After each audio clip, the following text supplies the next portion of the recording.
Joint product by product को crack करने के लिए आपको सिर्फ याद रखना है, जॉइंट प्रोडक्ट बाय प्रोडक्ट में सिर्फ 3 टाइप के सम्स आते हैं। एक, जॉइंट कॉस्ट का एलोकेशन होता है, दूसरा प्रॉफिट का कैलकुलेशन होता है, और तीसरा ये लोग पूछते हैं कि प्रोडक्ट को आगे प्रोसेस करना चाहिए या नहीं करना चाहिए। अब आपको जॉइंट कॉस्ट मेथड्स की अगर मैं बात करूं तो sales value at split off point is the best method to be followed. वो अगर नहीं है तो रिवर्स मेथड फॉलो करो। रिवर्स मेथड में भी अगर आपके पास सेलिंग एंड डिस्ट्रीब्यूशन और एडमिनिस्ट्रेशन ओवरहेड्स की इंफॉर्मेशन नहीं है तो you will always go for NRV method. बाकी output method, market survey method, gross profit method, contribution margin method will be followed only if question says so. ये हुआ joint cost allocation का।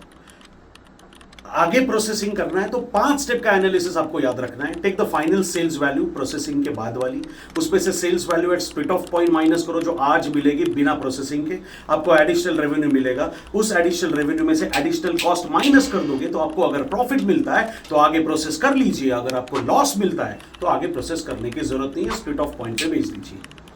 ये analysis के 5 steps. और at the most they can ask you profit calculation, profit का calculation पूछ सकते हैं।